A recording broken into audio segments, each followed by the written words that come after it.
In today's video, I won't make anything. Instead, I will show you videos you have never seen, maps which will never get finished. Today you will learn why it took me almost a year to make my older video. So, let's get started.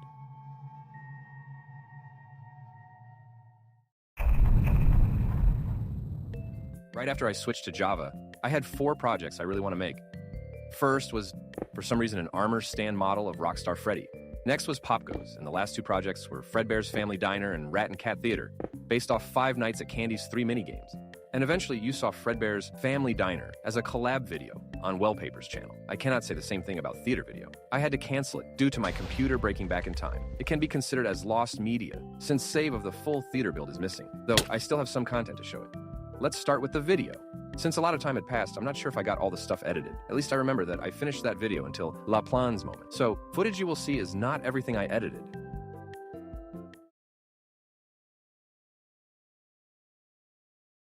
Now when I get your attention, I will tell you how I build Rat and Cat Theater in Minecraft. And of course I will invite some of my friends to play test it. But before, let's create new world.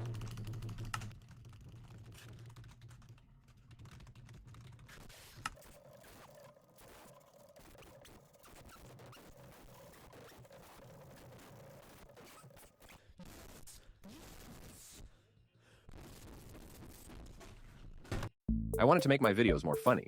Well, at least RGB from 2024 thought that this was funny, and with a lot of montage.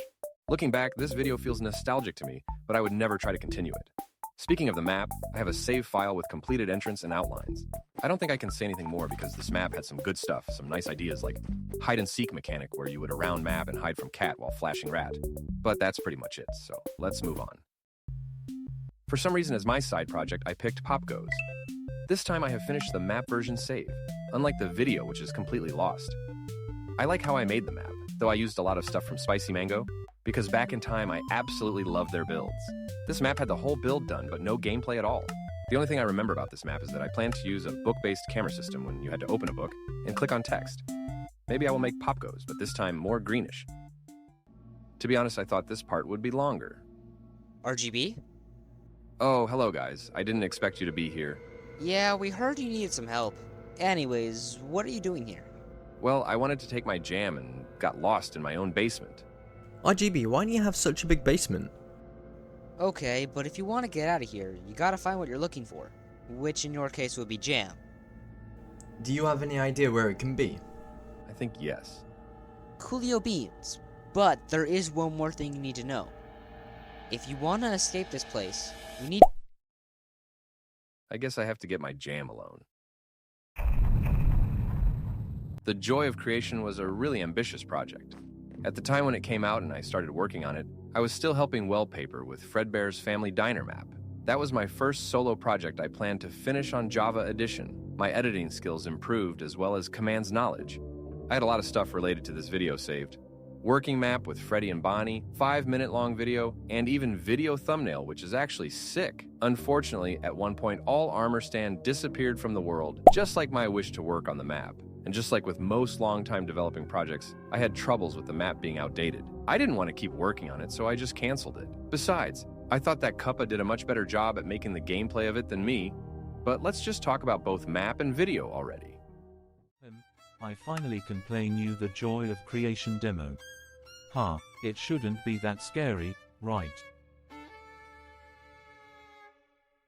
I was so wrong. In today's video I'm gonna recreate the Joy of Creation demo including gameplay.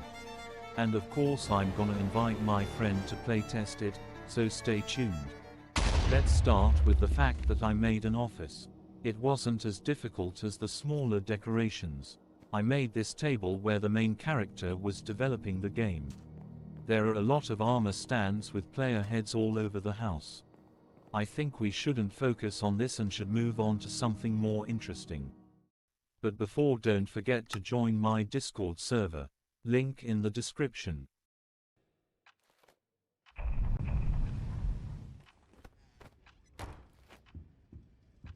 The cameras weren't that hard since I already knew how to make them in my head.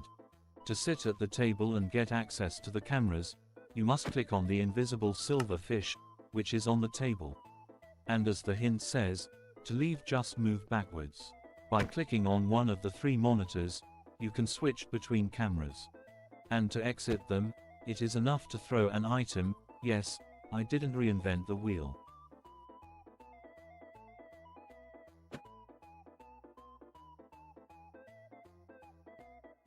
Now let's talk how it works a bit more.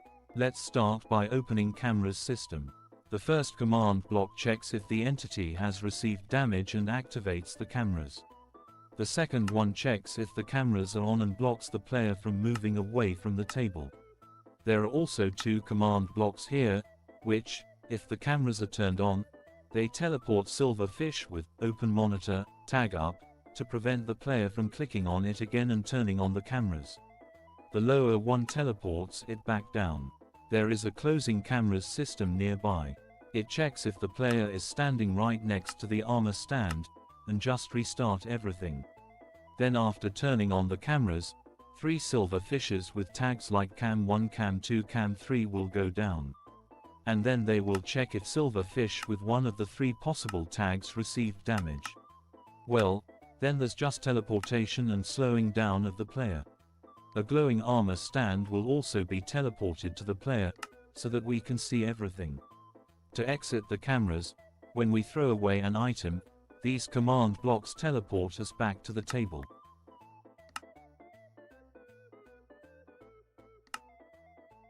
And in the end, it is worth mentioning that above us there is an armor stand that looks in the same direction as we do, so that when we exit the cameras, our direction will be preserved. The next thing we'll talk about is they're working very simply. Trust me. We press the button that opens the door and get teleported into the doorway. Let me show you. The door opens. Press Shift to turn on the flashlight.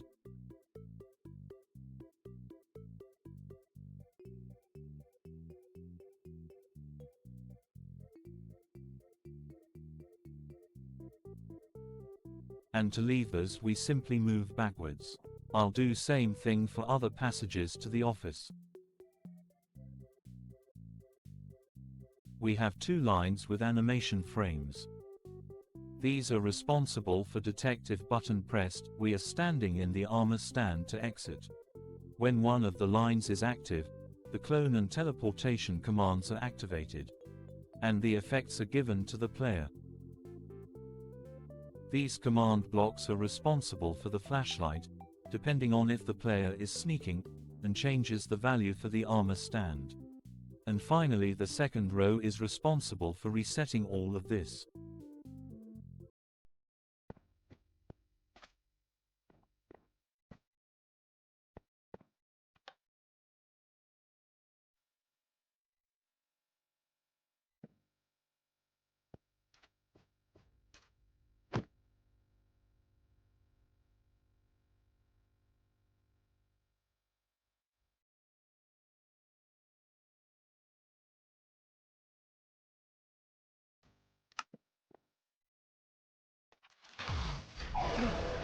Even though I feel nostalgic about this video, looking back I noticed big issues. Scenes are longer than they should be. Editing is not the best. Plus, I couldn't use replay mod like I do now. Speaking of the map, I've added a lot of stuff in it, and personally, I think I did great. Anyways, this map is so old that it used entity-based click detection instead of interactions. And that caused big problems for me, because they were dying every second, which pissed me off. The switch between cameras was chopped, and I blame Asbrin Suro for it. I also like how I've done animatronics. Yes, they might look chopped, but I don't care. Another thing I was proud of are interactive shelves and fuse box. You could actually see stuff inside it, and wow, it looked nice. That was point of me starting using small decorations. Finally, my sweet jam from 1978. It's time to leave this place for good. Oh, hello, Freddy.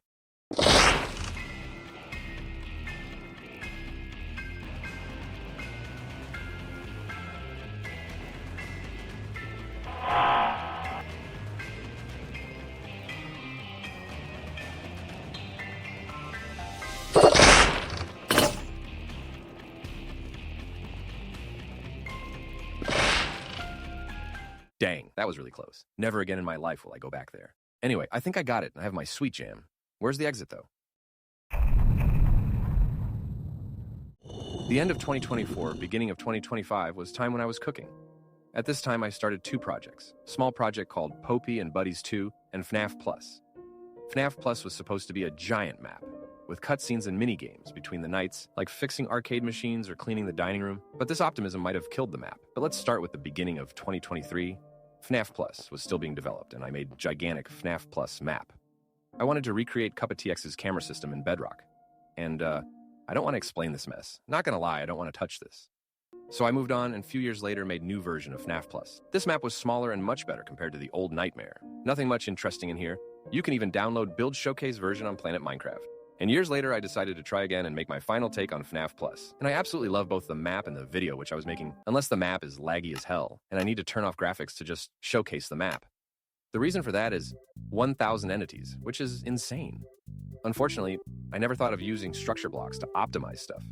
So you can just feel how badly this map optimized. I love all decorations, and I had a lot of effort to make everything about this map perfect. I also posted small teasers of people visiting the map and taking selfies next to the cardboard cutouts. In general, that time felt differently.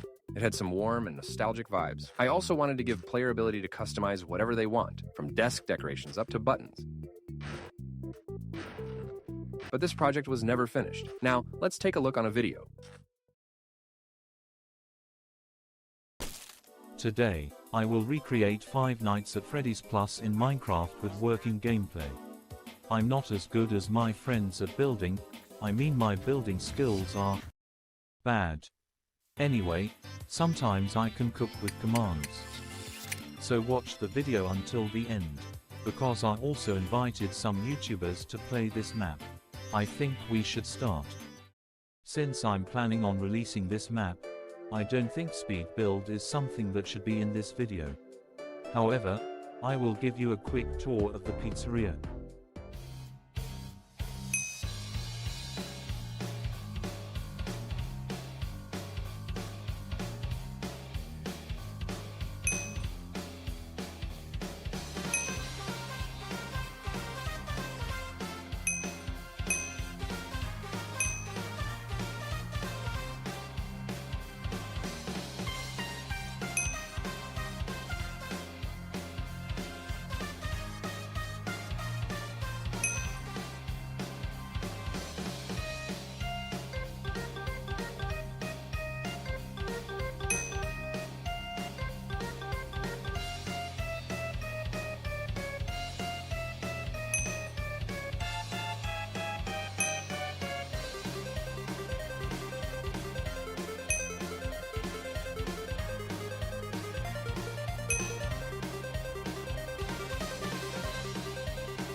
Now when you know how the pizzeria looks inside and outside, it's time to add some actual gameplay on the map.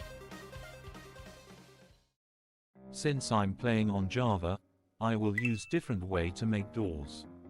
In FNaF Plus we need to pull the lever down, up to open, close the doors. For this I decided to use what you may have seen in Avanthiator's video. For levers and for some reason, since that video, I couldn't make anything better. Anything that would make me think, wow, that's really quick and breath montage, I love it. At the same time, this video feels simple, but filled with good vibes, which somehow remind me of better times.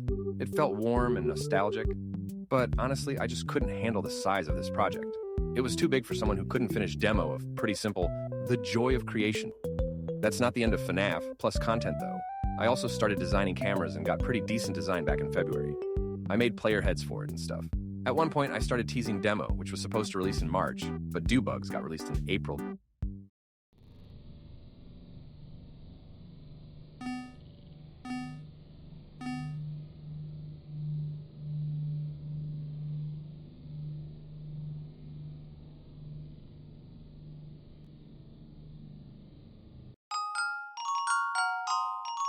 Of course, April Fool's Day. I wouldn't say people were fooled by it, but I think some of them were. I kind of took inspiration from Phil's troll demo for Daco's charity stream.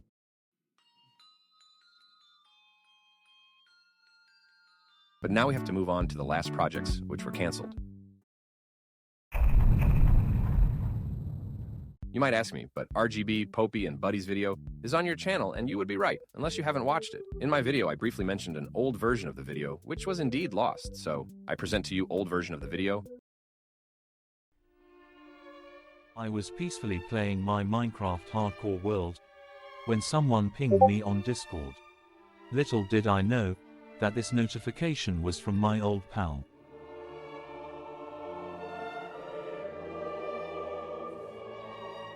In today's video I will recreate one of the best Scratch FNaF fan games in Minecraft with command blocks.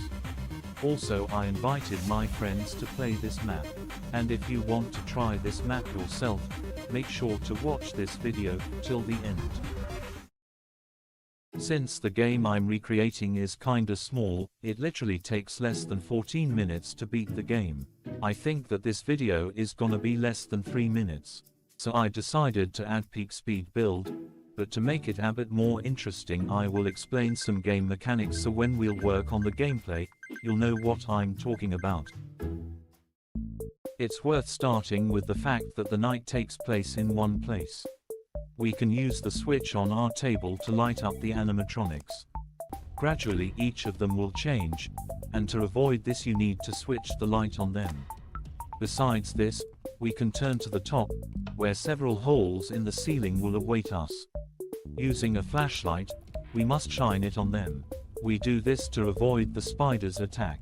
We can also check the 2 doors that are on the left and right. There may be an animatronic that will make sounds. But it is not enough to simply turn towards the door. You need to go up to it and listen. If there are strange noises behind the door, you must hold down the left mouse button to hold the door and protect yourself from attack. The same applies to the other side. Even though the game is not big, it still keeps you in suspense until the end, because in addition to the sounds that the player makes, the game is filled with other sounds that complicate the game.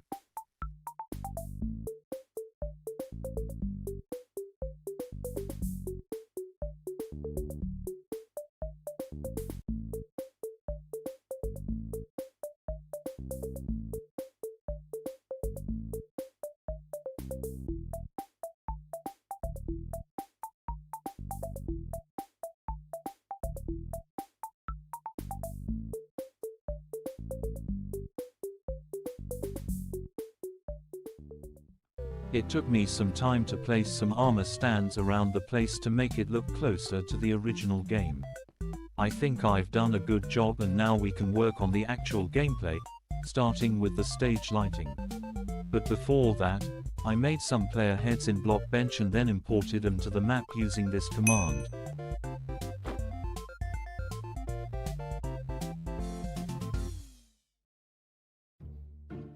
The first mechanic I've done was the stage lights control panel.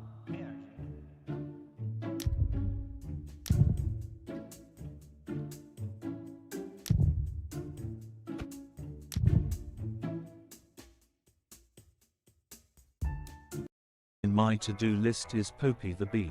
Oops, not this one. Popee will change pose and if player not change the stage lights on it, Popee will kill the player. It was a bit hard to make the AI of this character, but at least I tried, okay. Unfortunately I couldn't check the code of the game, but I also think that devs probably wouldn't change their AI for a new game. That's why Popee rolls a random number, and if this number less or equal to Popee's AI level, guess who's gonna try to burn out our liver.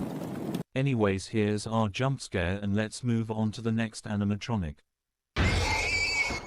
This video is a bit different and is referencing to Wellpaper's video in the beginning. If you know, you know. I think it wasn't that bad, but still had some nice ideas. At the time I was working on Blood and Gears, I started making remake of Fredbear's map, which I and Wellpaper made 2 years ago. To be fair, Wellpaper built most of it due to my computer being dead for a week or so, and I wanted to make a bit different location design, so I just started making new version of the map. I came up with decorations, block palette, and maps in general. I'm really proud of animations and cameras I made. Plus, I can unload those systems in optimization purposes. Later on, my friend Chase FNaF asked me if I would continue working on it, and I decided that it's time to move on and gave this map to him. You can check his video about it if you wish. Oh, so the exit was behind that massive wall all along. I didn't have to learn that I shouldn't hold up to past good memories and stuff like that. Anyways, I hope y'all enjoyed this new video and maybe learned something new, who knows. Have a nice day and see y'all in my next video.